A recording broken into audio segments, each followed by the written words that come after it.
कभी कभी तो शायद आपको ऐसा लगता होगा कि बस अब कुछ कंट्रोल ही नहीं होगा। You know what this is? Anxiety. वो डिप्रेशन जो आजकल सबको हो रहा है। नहीं, डिप्रेशन थोड़ा अलग है। It is the extended form of anxiety. In this you feel like there are no colours left in your life. हर चीज बेकार लगती है, एनर्जी जीरो हो जाती है और कभी कभी तो उठने का भी मन नहीं करता। ये सिर्फ सैडनेस नहीं, एक केमिकल इम्बैलेंस है जो ब्रेन में होता है। Is this how you feel? Exactly, that's how I feel. And there's nothing left for me to live for. सुनो, मेरी बात सुनो। ये आज इतना कॉमन हो गया है कि हर घर में, हर फ्रेंड ग्रुप में कोई ना कोई इससे गुजर रहा है। And just like that, I would like to share stories of Pranjal, Daksh and Dikshita, students who are facing similar problems.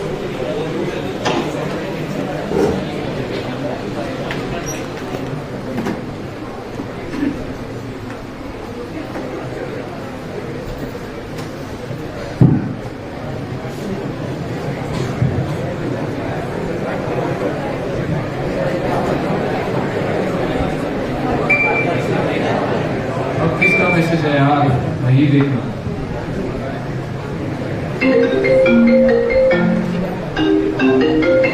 बार बार क्यों परेशान कर रहा है भाई? अरे भाई इतना परेशान कैसे? तब से कॉल कर रही हूँ, मैसेज तो देख ले। कोई जरूरत नहीं है मेरी चिंता करने की, छोड़ दे मुझे मेरे हाल पे। अरे पर होगा क्या? होना क्या था? छोड़ गई वो मुझे। छोड़ गई वो तुझे? अरे पर कल तक तो सब सही था, तूने ही कुछ किया होगा। मैंने कुछ किया होगा? बस अब एक और सवाल नहीं जवाब देना मुझे किसी को, नहीं बताना मेरे साथ क्या हो रहा है।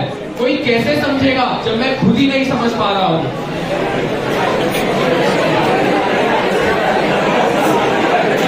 पर ऐसे बैठे रहने से भी तो कुछ नहीं होगा, कुछ लिख ही लेता हूँ।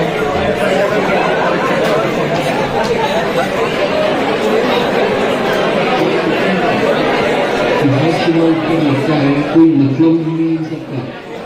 रात भर नींद तक नहीं आती, या लिखूं कि रो भी नहीं पाता हूँ। मैं थक गया हूँ सच में। वही सेम लोग, वही फेक स्माइल्स, वही constant will I ever be good enough वाली एंग्शियसनेस। चल तो रहा हूँ बट विद नमनेस, जैसे खुद को बस घसीट रहा हूँ। सब पूछते रहते हैं तू ठीक है क्या, बट मैं तो ये तक भूल चुका हूं what ठीक is defined as anymore। और वैसे भी can my friends, can anyone ever feel what I'm going through? There's this silence within me that no longer feels like me, makes me ask myself, will I ever be good enough? Breakup क्या? वो तो दिल की wifi disconnect होने जैसा है। एक minute में आई लव यू, दूसरे मिनट में ब्लॉक। दिल टूटता है तो लगता है कि अब मैं तो बस नेटफ्लिक्स और पॉपकॉर्न के साथ ही जी लूंगा। You feel like a sad song on loop. खड़ा हूँ आज भी वहीं। ये डिप्रेशन का वीआईपी टिकट है। ब्रेकअप के दर्द को समझो पर उसमें डूब मत जाओ। अपनी हॉबीज को अपना बीएफएफ बनाओ। डांस करो जैसे नोबडी इज वॉचिंग, या गिटार बजाओ जैसे rock star. You can also try new hobbies like journaling to express your feelings. दोस्तों के साथ हैंग आउट करो, उनके साथ मस्ती करो और एक बात याद रखो, किसी एक इंसान के जाने से तुम्हारी वैल्यू कम नहीं होगी। You just love yourself and believe in yourself. So we just saw how breakup can shatter someone's heart. Now we're going to have a look at the story of Daksh, a student who's facing bullying and how it's impacting his mind and heart.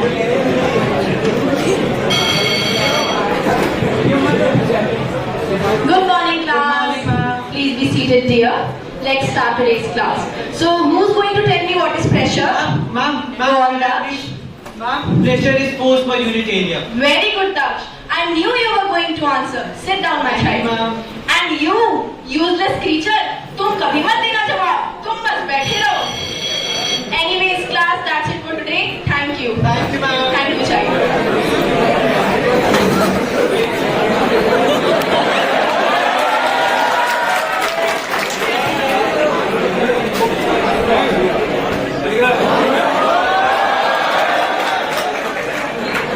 क्या बिगाड़ा है मैंने इन लोगों का कि मेरे marks ज्यादा आते हैं या मैं ज्यादा पढ़ता हूँ। और दोस्त वो तो है ही नहीं जिन्हें अपना दर्द बता सकते। I am really not good enough. School में बुली एक साइलेंट पेन है। and that's how you lose confidence. School जाने से डर लगता है, मन अंदर से बोलता है कि भाग भाई, ये जगह सेफ नहीं है.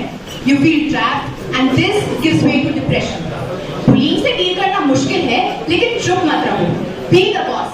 अपने इनर सुपर हीरो को जगाओ. किसी ट्रस्टेड पेरेंट या टीचर को बताओ कि तुम्हारे साथ क्या हो रहा है और तुम अपने आप पर फोकस करो, अपनी इनर स्ट्रेंथ पर फोकस करो. Don't let them underestimate you because you are enough.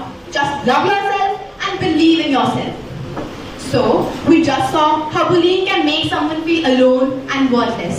But school brings other challenges too, right? Like the constant pressure of exams, studies, and expectations. So, here's the story of Dikshita, who's facing with academic stress. Hey bro, what's up? दिख नहीं ना, मैं पढ़ रही हूँ. जाओ यहाँ से, मत परेशान करो मुझे. अरे लेकिन ये तो बहुत इजी है. हाँ तो इतना इजी है तो लो, तुम कर लो ना. अरे इतना अग्रेसिव क्यों हो रही है? क्या हो गया? क्या हो गया? क्या हो गया? अरे कुछ हो ही तो नहीं रहा. ना नींद आ रही, ना पढ़ाई हो रही. सुबह उठो तो गिलकेट डेली डोज मिल जाता है कि बेटा कितना सिलेबस हो गया, और रात को सोने जाओ तब भी बस एक ही रियलाइजेशन होता है, आज का दिन भी वेस्ट कर दिया, कुछ नहीं पढ़ा. बाहर जाओ तो आंटियां भी पीछा नहीं छोड़ती है ना. कौन सी स्ट्रीम ली, क्या कर रहे हो, कितना पढ़ लिया. अरे कोई मुझे ये तो बता दो कि मुझे पढ़ाई किस चीज की करनी है. इधर एंट्रेंस के मॉक्स में मार्क्स नहीं आ रहे, उधर स्कूल के एग्जाम सर पर है, और रोज रोज कोई ना कोई एक नया प्रोजेक्ट ही दे जाता है. कोचिंग में DPP, unit test, part test, topic test, sectional, major, minor, mock test, test के बाद एक और टेस्ट. मैं तो ऐसे पागल हो जाऊंगी. कोई नहीं, शांत हो जा. नहीं, इन्हें समझना चाहिए. A child can't be perfect in everything. और मैं तो किसी भी चीज में अच्छी नहीं हूँ ना. It's okay, कोई नहीं, अभी हॉबीज भी परस्यू करती हूँ, वरना पैकेज कंप्लीट नहीं होगा. I'm telling you, this world doesn't want a student anymore, they want a robot. जो उठे, पढ़ाई करे, परफॉर्म करे, और इन सब चीजों के बाद भी एक स्माइल लेके घूमता है. थक गई हूँ मैं, डर लग रहा है मुझे. एग्जाम जिससे पास हो, मुझे कुछ भी नहीं आता. What if I fail? Or worse, what if I don't make it to the cutoff? लोग कितना जज करेंगे, हंसेंगे, मुझे फेलियर समझेंगे.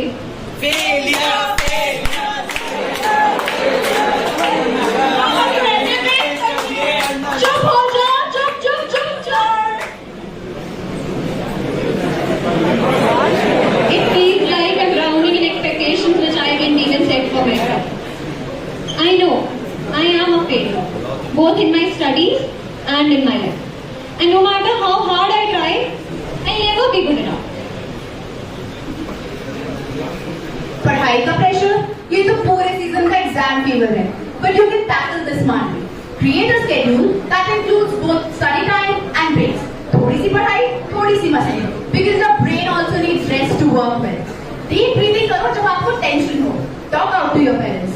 बोल दो, मम्मी मैं इंसान हूँ, रोबोट नहीं. Because you don't have to be perfect, but अपना बेस्ट दो.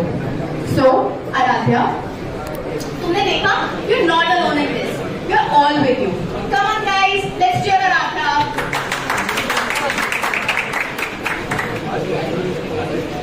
देखो Aaradhya, somewhere between holding on to her and letting go of myself, I forgot who I was. In the chaos of us, मैं खुद की शांति पे ही ध्यान नहीं रख पाया. But not anymore.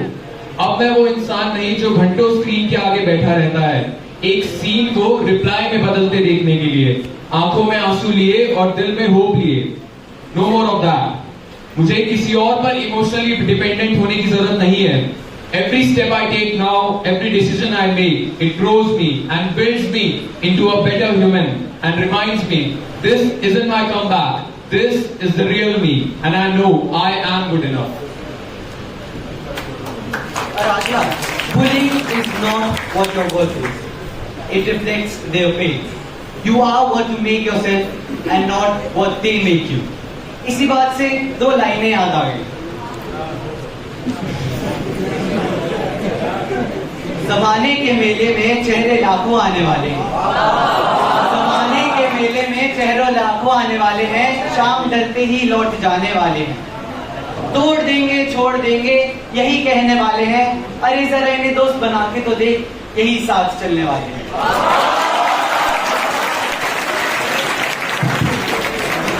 एक पूरे बॉलीवुड स्टाइल ब्रेकडाउन के बाद I finally got it. The problem was never the marks or the syllabus or the pressure. Let me ask you guys a question. Did you ever took a pause in your life and asked yourself what actually bothers you? Is it really the fear of failure?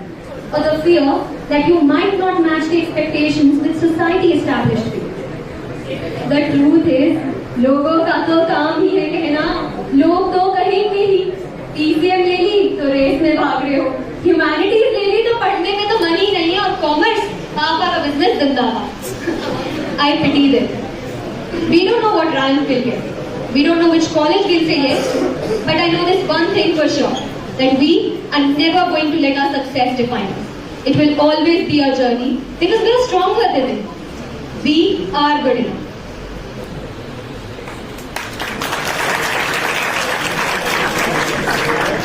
तुम्हारा दिमाग खराब हो गया है?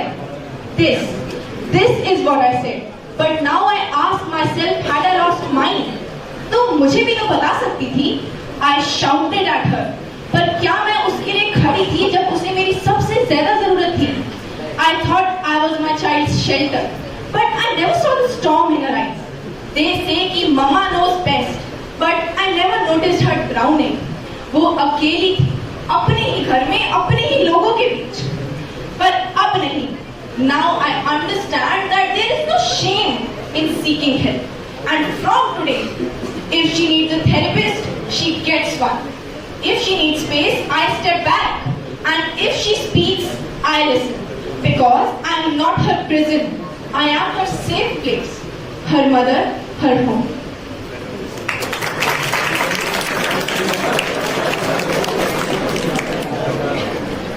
Finally, now I understand that we all go through tough times. I have realized that I'm not alone in this, and it's okay to ask for help. Suicide is not the only way out, and I think it shouldn't be an option at all. You can talk to your loved ones, your friends, your family, you have everybody. But now, by looking at them, I know it's not over until I say it is.